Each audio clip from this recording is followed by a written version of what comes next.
Vous écoutez Déracine, le podcast qui s'intéresse aux personnes qui sont parties de chez elles pour aller s'installer ailleurs. Dans cet épisode enregistré en décembre 2021, nous sommes avec Selma, qui est partie en 2014 d'Algérie pour s'installer à Paris. Bonjour Selma. Bonjour Margot. Tu as 30 ans, tu es écrivaine installée en France à Paris depuis 2014. Est-ce que tu peux me dire qu'est-ce qui t'a amené à t'installer à Paris ? Alors, ce qui m'a amenée à m'installer à Paris, je crois que c'était un rêve pour moi, en fait, de m'installer dans cette capitale. Donc, culturelle, artistique, elle représentait tout ça pour moi.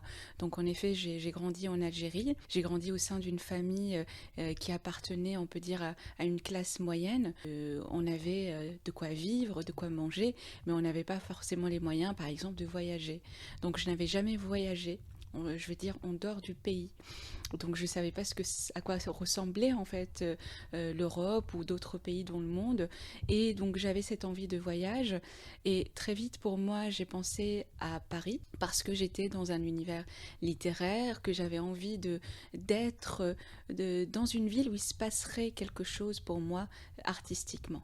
Est-ce que tu as préparé cette installation à Paris ? Préparer, je ne pense pas l'avoir préparé tant que ça, avec du recul, parce que je crois qu'on arrive un peu naïvement. En tout cas, moi, ce grand voyage qui a été donc comme une coupure dans ma vie, je l'ai fait comme ça, sur un coup de tête.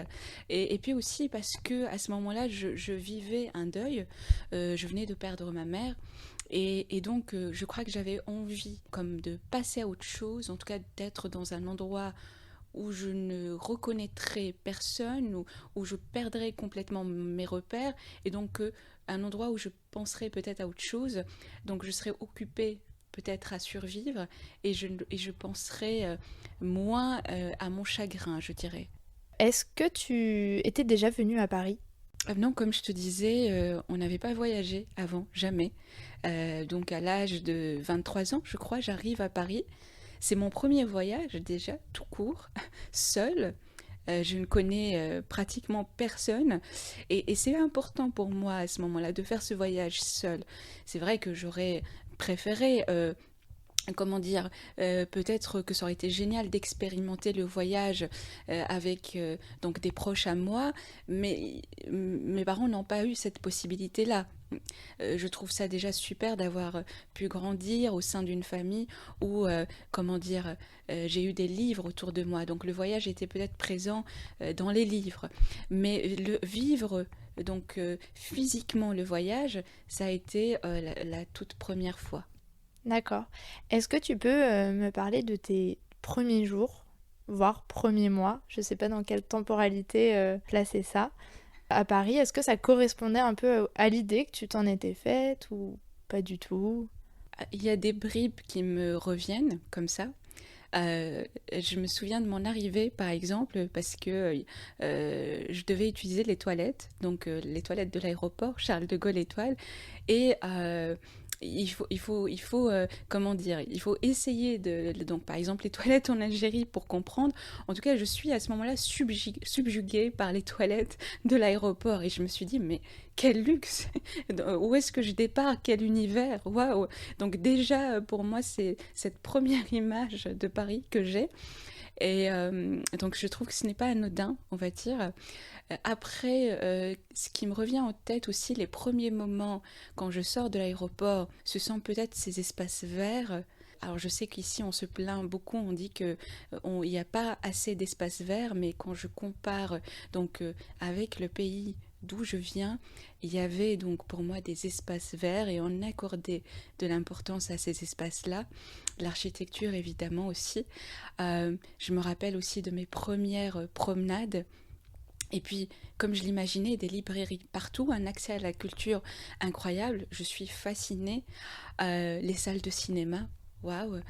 Alors aussi quelque chose peut-être à la fois de fascinant et un peu effrayant, ces affiches publicitaires partout. Ça attire l'attention, on se dit mais qu'est-ce que c'est? Donc on lit, à chaque fois on s'arrête, et en même temps ça donne comme une espèce de vertige, je dirais. Dans ce que tu dis, on sent plutôt... tu as l'air assez contente de ce que tu trouves en arrivant. Est-ce qu'il y a eu aussi des déceptions?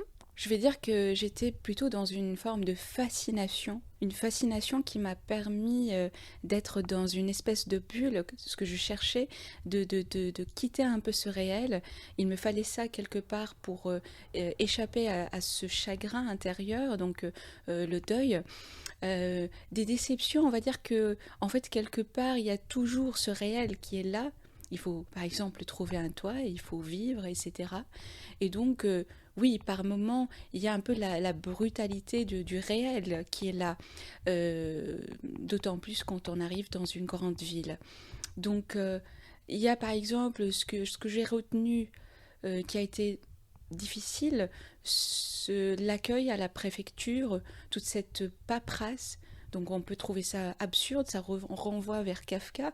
Donc parfois je relisais un peu pour être bien en immersion dans ce que je vivais. Euh, le fait que je me privais énormément pour économiser, parce que j'avais de l'espoir. Je me disais, tu es arrivé ici pour faire des rencontres littéraires, artistiques, pour peut-être, en tout cas, réussir, je ne sais pas, évoluer dans ce que tu fais, mais tu te rends bien compte, ça va être difficile au début. Donc, je me souviens de ces soirs où je mangeais pas grand-chose, des biscottes beurrées, hein, et que voilà, je me nourrissais mal, mais sans réellement ressentir de tristesse parce que je me sentais bien dans cette ville. Et donc tu parlais bien français en arrivant, ça c'est quelque chose qui t'avais pas du tout de problème de langue à apprendre, mais est-ce qu'il y avait des références culturelles que tu n'avais pas parfois? Est-ce que ça arrive parfois dans les blagues, je sais dans l'humour français, il peut y avoir des choses qu'on capte pas quand on vient pas de France. Est-ce que tu as senti ça parfois, eu des petits moments de solitude? Oui, il y a beaucoup de choses. Moi, d'abord, c'était forcément, j'essayais de tout rattacher au littéraire. C'était un peu comme une manière de me protéger. Donc, je faisais en sorte de passer beaucoup de temps dans des lieux artistiques, littéraires. J'allais à des rencontres dans des librairies. Je récoltais cette parole, celle des auteurs. J'allais à des expositions, etc., à des pièces de théâtre. Donc, je faisais en sorte d'être dans une espèce de fiction, d'être dans la création et de comprendre en fait comment ça marche à Paris, comment font les artistes. Et oui, il pouvait y avoir parfois des références qui m'échappaient, elles sont nombreuses dans les blagues, comme tu dis, le second degré qui est énormément pratiqué en France, n'est-ce pas? La vie politique aussi, je ne la connaissais pas tant que ça, et quand on arrive dans un pays, il faut se renseigner un petit peu, il faut s'intéresser aux médias, même si moi en tout cas en tant qu'écrivain je veux rester dans mes livres, mais je me rends compte tout à coup qu'en effet je dois me former, en tout cas me renseigner par rapport à certains sujets, etc. Oui, donc finalement, Paris, c'était un petit peu tes débuts aussi vraiment en tant qu'écrivaine. C'est là que tu as commencé à rentrer dans ce milieu aussi de la littérature à fond, je sais pas. Oui, on peut dire ça à fond, parce que en Algérie, j'ai suivi un parcours littéraire. Je m'intéressais beaucoup aux adaptations cinématographiques, en fait. Je travaillais sur ça à l'époque. Donc je m'intéressais en fait à ces auteurs, comme François Bégodeau par exemple, qui, comment dire, qui essayent de prendre leur texte pour en faire un film, donc de participer eux-mêmes en tant qu'auteurs. Donc ils peuvent être scénaristes, scénaristes-réalisateurs ou occuper un autre rôle. Et comment donc l'auteur va faire de son texte littéraire donc une adaptation cinématographique. Et qu'est-ce que ça va apporter au final? Est-ce que ça va apporter une valeur au texte? Est-ce que c'est une manière de réécrire? Est-ce que c'est une manière de hisser le texte littéraire, etc. Donc beaucoup d'interrogations.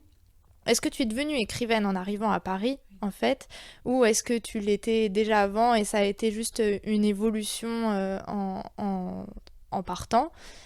Oui, je vois ça comme une évolution, comme tu dis. Donc il y avait ça, ma recherche, donc on est dans l'écrit et on est dans quelque chose de littéraire, surtout que j'essaye de contacter des auteurs via Internet, via les réseaux sociaux.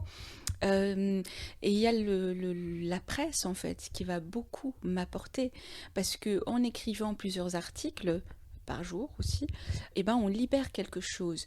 L'acte d'écriture devient plus fluide et l'écriture, elle est nécessaire, mais tout d'un coup aussi, il y a moins cette problématique de la page blanche. Et puis je commence à écrire mon tout premier récit en Algérie.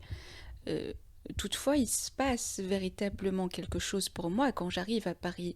Peut-être parce que je prends du recul par rapport à ce passé, à tous ces événements vécus et à la société aussi. Donc tout ça fait partie de mon écriture et aussi le fait d'entendre des auteurs s'exprimer. Comment dire, je m'inspire beaucoup, je me nourris de ça, de ces artistes qui essayent de placer une parole, qui vont expliquer un petit peu leurs œuvres. Donc forcément, il y a plus de rencontres artistiques ici à Paris qu'à Alger, par exemple. Et donc ça va venir m'enrichir aussi. D'accord. Est-ce que donc tu es enrichi de cette nouvelle ville où tu habites désormais quand tu es à Paris. Est-ce que tu te nourris aussi de l'Algérie dans ce que tu écris? En permanence, je dirais, parce que déjà parce que c'est là, en fait, c'est quelque chose d'inscrit en moi. Si je me nourris de ça, donc je pense que je fais pas vraiment un choix. Mon écriture, elle est le résultat de tout ça. Et c'est ça que je trouve intéressant en fait, c'est que j'ai l'impression que parfois on a peut-être besoin de prendre une distance, de nous éloigner pour mieux écrire ce passé dans lequel donc ce passé qui nous a marqué ou façonné. Et est-ce que tu retournes régulièrement en Algérie? Pas en ce moment, euh, à cause de la situation actuelle. Donc il y a pas que moi, bien sûr, ça concerne tout le monde. Donc là, ça va faire quelques années que je ne suis pas partie et ça m'attriste, puisque en effet, ma volonté, c'est de pouvoir être... comment dire, entre les deux rives, de pouvoir organiser des séjours, rester plusieurs mois en Algérie et revenir à Paris, puisque c'est là où j'habite aujourd'hui. Euh, Aujourd'hui, je ne sais pas quoi penser aussi de la situation en Algérie, puisqu'il y a eu plusieurs événements, ça on le sait, politiquement, il y a eu des choses. Aujourd'hui, des journalistes sont emprisonnés, des personnes qui s'expriment, donc je vis ça de loin, mais ça me chagrine, donc ça me peine et je me dis, je m'interroge par rapport à l'évolution que pourrait prendre l'histoire de ce pays. Donc à la fois, j'ai envie d'y retourner, mais en même temps, comme je suis tout ce qui se passe, je m'interroge beaucoup. Et en même temps, est-ce que tu te vois continuer à vivre à Paris ou même en France de manière Je ne sais générale pas trop. En effet, aujourd'hui, je vis à Paris, donc tout se passe pour moi ici.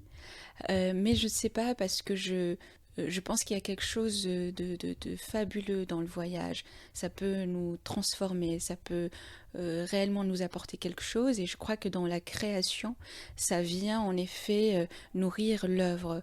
Alors peut-être qu'il serait intéressant pour moi justement de revivre ça, d'essayer une fois de me placer quelque part, d'organiser tout un voyage, voire un déménagement, pour voir comment donc cet autre lieu viendrait opérer un changement en moi.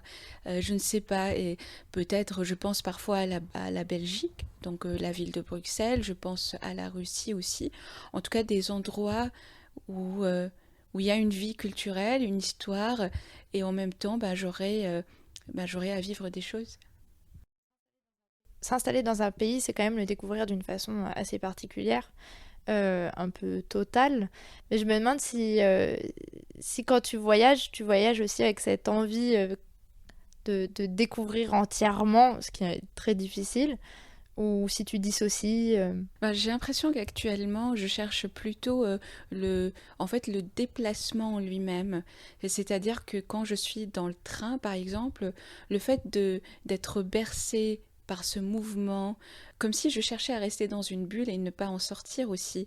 Et ben, tout ça, en fait, je me sens bien comme ça. Donc, quelque part, certes, je cherche moins à visiter qu'être dans le déplacement de façon peut-être un peu distante. Je vais rapidement, quand j'arrive quelque part, je vais rapidement chercher un café pour m'installer, pour écouter un peu des voix et écrire un peu, lire. Donc, je cherche un peu à prolonger le rêve, j'ai l'impression.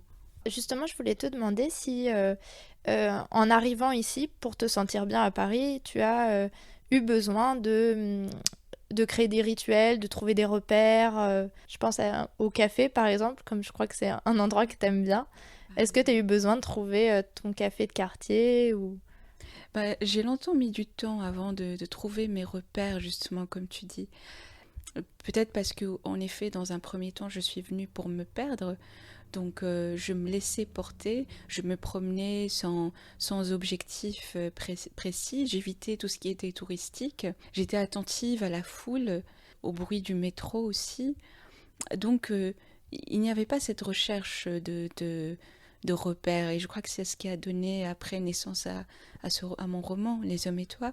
Et puis aujourd'hui, parce que je connais mieux cette ville, que je commence à me sentir chez moi, etc., et que j'ai mes habitudes, euh, donc oui, là, il commence à y avoir des repères, des adresses qu'on connaît mieux que d'autres, où l'on est accueilli aussi. Donc le café où on était allé nous installer toutes les deux, par exemple.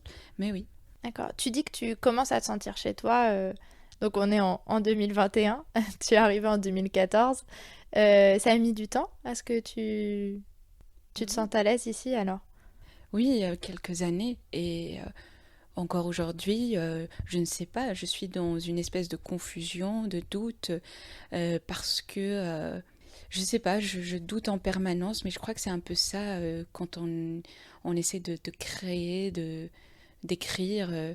On écrit généralement pour poser ses doutes, non pas pour formuler des certitudes. Euh, donc, euh, donc le rapport de l'étranger est toujours particulier, c'est complexe, je crois.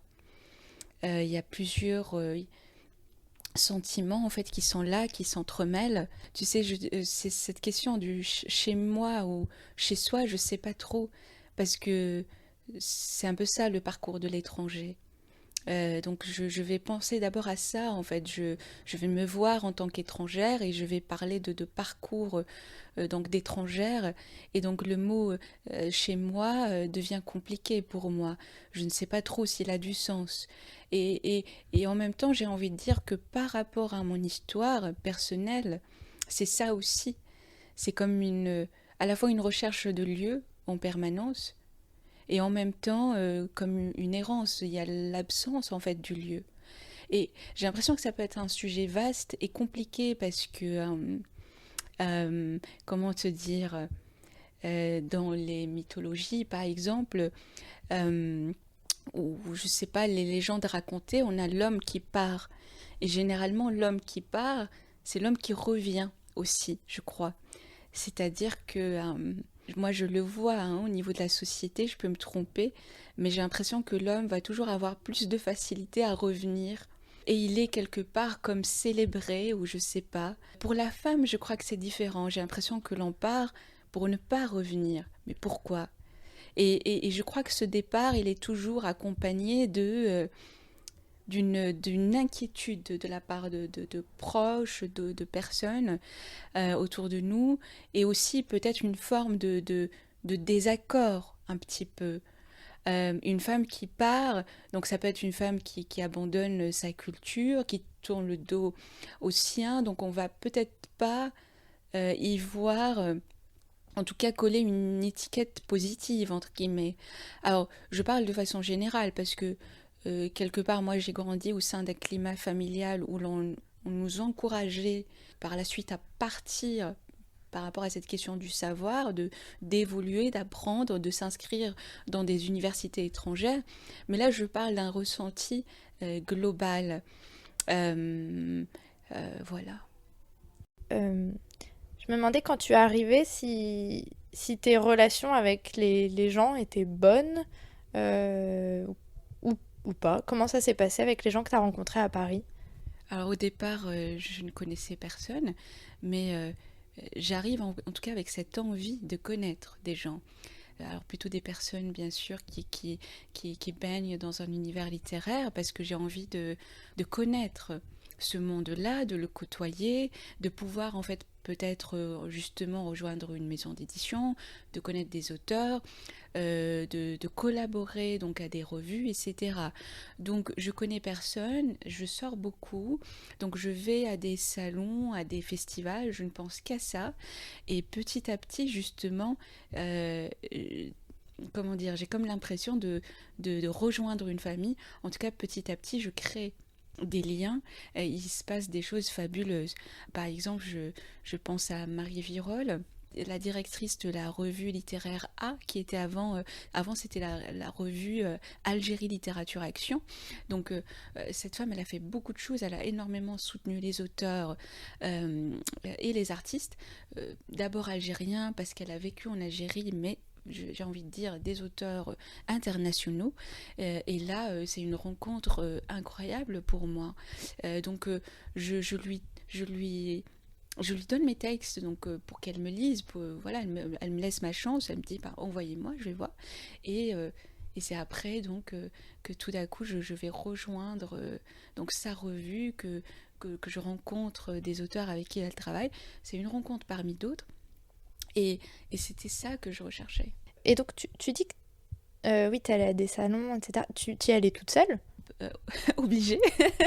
Faut un sacré courage quand même quand on arrive à 23 ans dans une aussi grande ville que Paris Oui. pour aller se rendre seule à des salons, à des événements. C'est... Alors c'est plutôt drôle parce que c'est vrai que je suis timide, assez introvertie, mais j'ai pas souvenir comment dire, j'y allais en fait. Peut-être que pour moi c'était un peu comme rentrer dans un roman. Souvent en fait c'est des endroits où il y a une ambiance incroyable, et puis on n'est pas obligé d'aller parler à des gens tout de suite. Il y a les livres. Il y a des stands, on peut visiter, se laisser le temps, se familiariser avec les lieux, et puis petit à petit, si on a un peu de courage, on peut en effet essayer de parler un petit peu.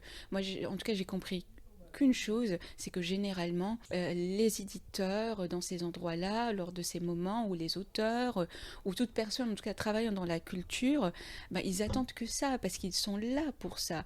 Ils veulent rencontrer un public, échanger avec des lecteurs. Donc ça peut aussi être parfois, donc, comme moi, donc des auteurs aussi.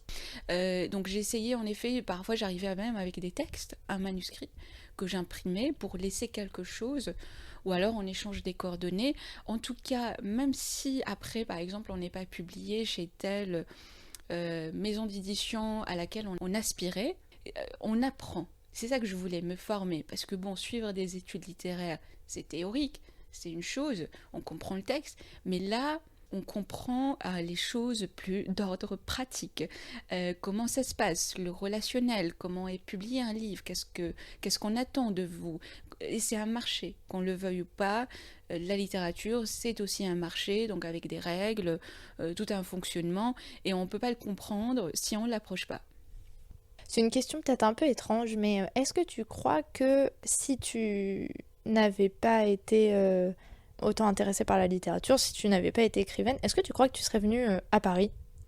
Oui, mais ta question, elle a du sens pour moi, parce que oui, je sais pas en effet si j'avais...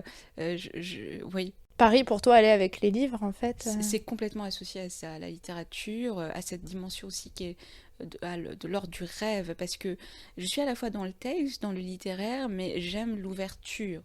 Donc je ne cherche pas à rester que dans l'édition, la littérature, non.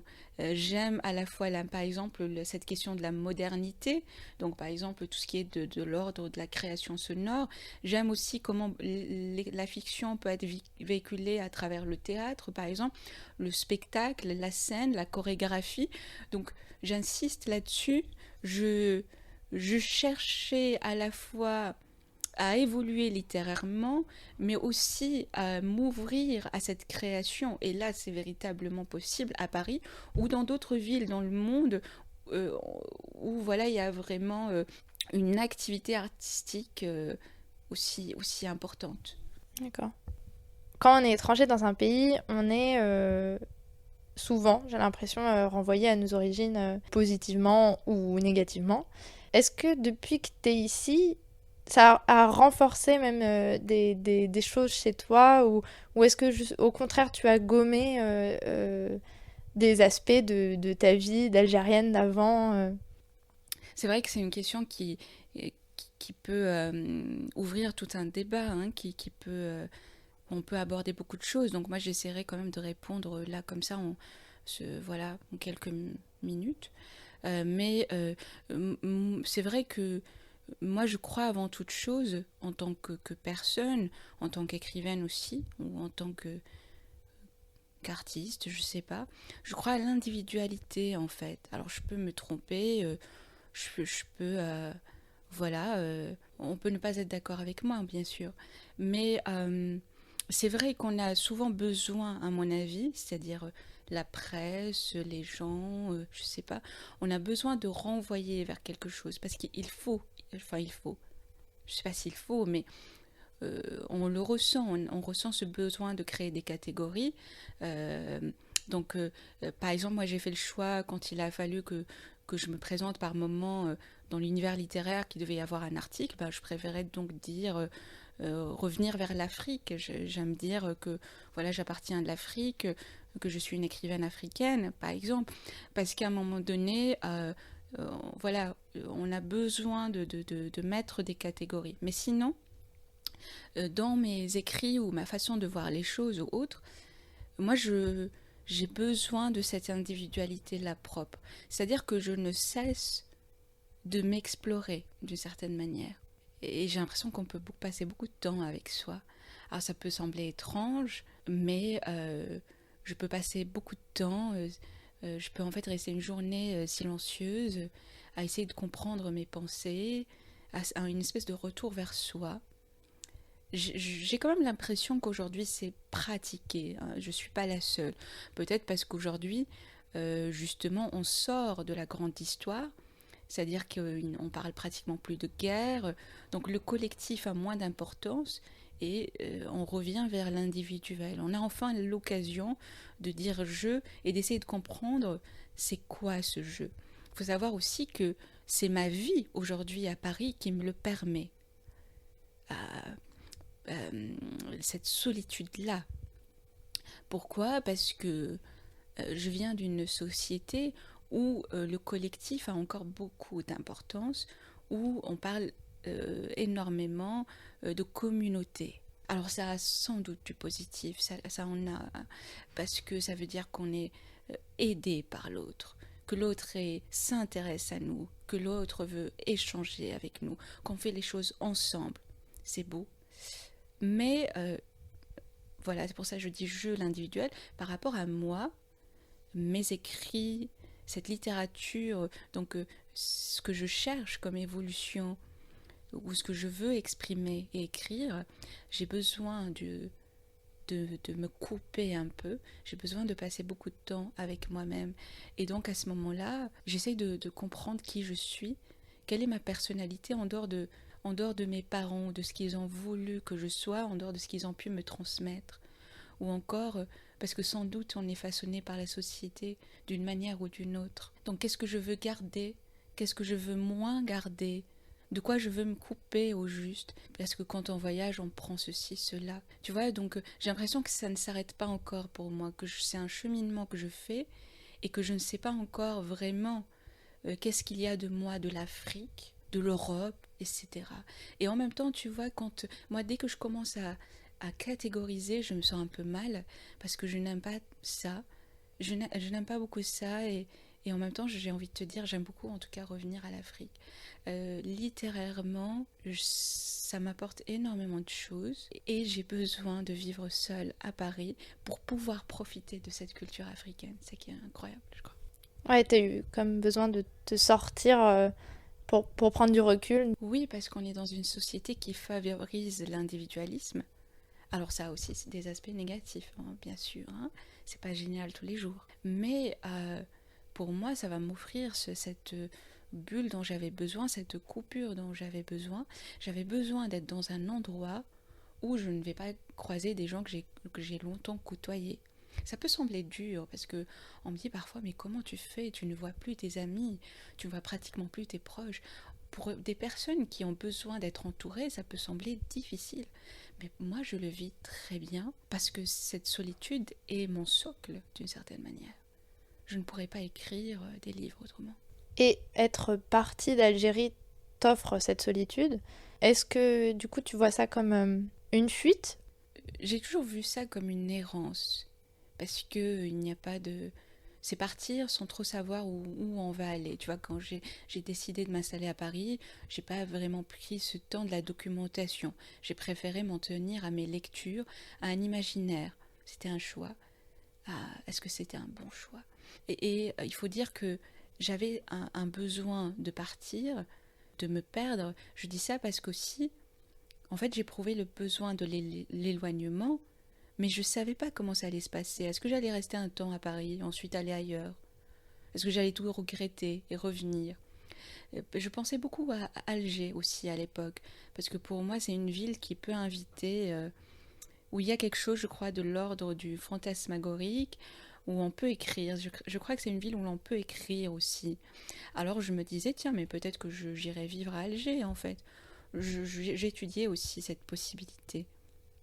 Aujourd'hui, je pense à Bruxelles, je pense aussi à la Tunisie, parce que j'ai des amis qui vivent là-bas, qui me disent, écoute, il se passe des choses, ça se modernise, il y a tous ces courants féministes, etc. Il faudrait que tu viennes. Alors je me dis, tiens, mais peut-être aller vivre quelque temps là-bas, etc. Mais bon, on se rend compte aussi à un moment donné, en fait, on devient un peu victime de son confort. Je ne sais pas comment appeler ça. J'aime pas cette idée du confort. Et en même temps, peut-être qu'avec l'âge, on commence un peu à se laisser aller, à se dire, bon, je suis bien chez moi, j'ai pas tant que ça envie de bouger. Ouais, on sent que le mouvement il est important quand même pour toi dans ta quête individuelle, mais peut-être même aussi dans ton œuvre. Donc tu es étrangère. Est-ce que les gens le remarquent? Est-ce qu'ils te le font remarquer? Qu'est-ce qu'on peut me faire comme remarque? Alors, je suis aussi très vite renvoyée à ça, bien sûr, dans les espaces administratifs, donc les préfectures, etc.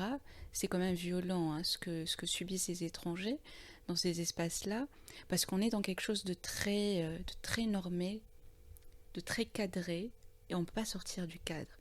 Euh, Ça veut dire que moi, par exemple, justement en tant qu'étrangère, je dois renouveler mon titre de séjour, et je ne peux pas dire, écoutez, je suis écrivaine, quelque part, ça veut dire que j'apporte énormément à la francophonie, je la défends, donc j'œuvre pour ça littérairement.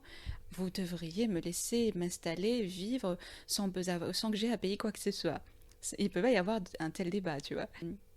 Donc je parlais de ces espaces, j'en parlais parce que avec une amie, on s'interroge. Hein, tu vois, cette question, quand on vit quelque chose, on le vit de l'intérieur et qu'en fait, il y a un besoin de prendre du recul pour vraiment en parler.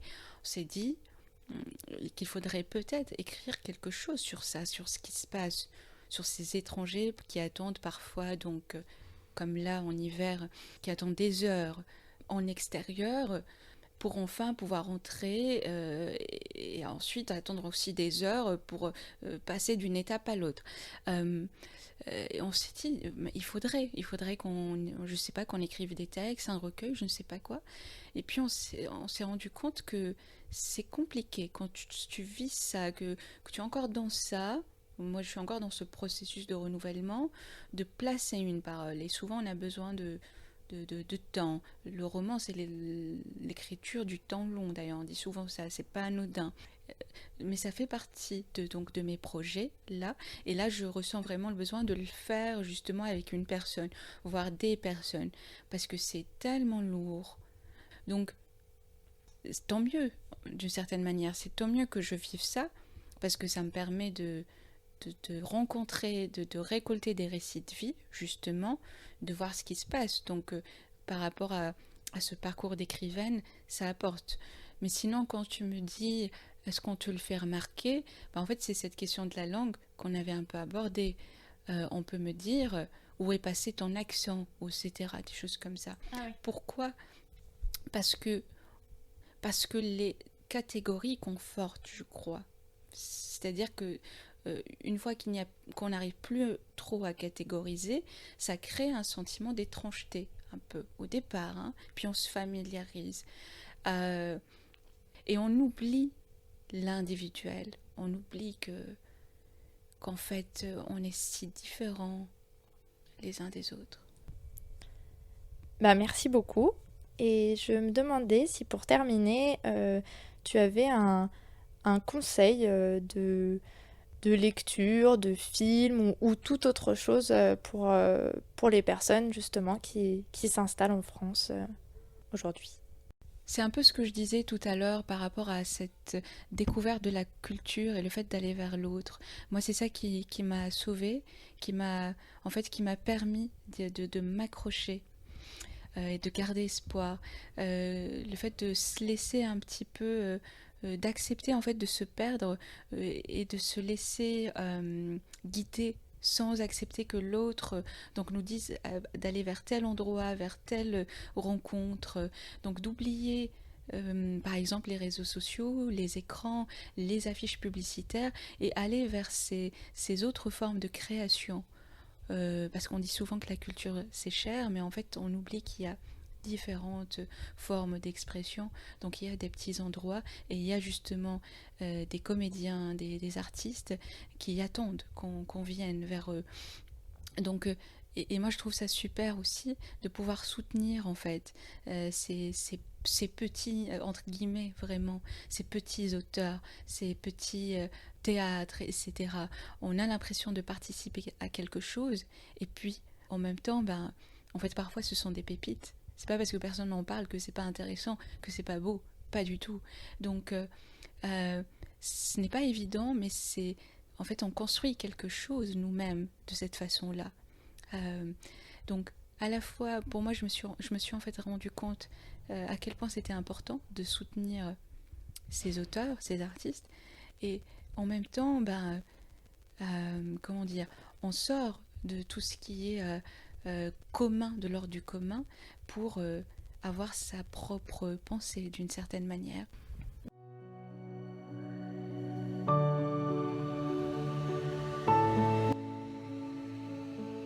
Si vous avez aimé cet épisode, n'hésitez pas à mettre 5 étoiles sur la plateforme sur laquelle vous l'écoutez ou un pouce sur YouTube. Vous pouvez suivre le podcast sur la page Facebook ou la page Instagram des Racines et vous pouvez m'écrire à deracinepodcast@gmail.com. Je tiens également à remercier toutes les personnes qui ont écouté le premier épisode du podcast et qui m'ont fait de super retours. Et je vous dis à mardi prochain.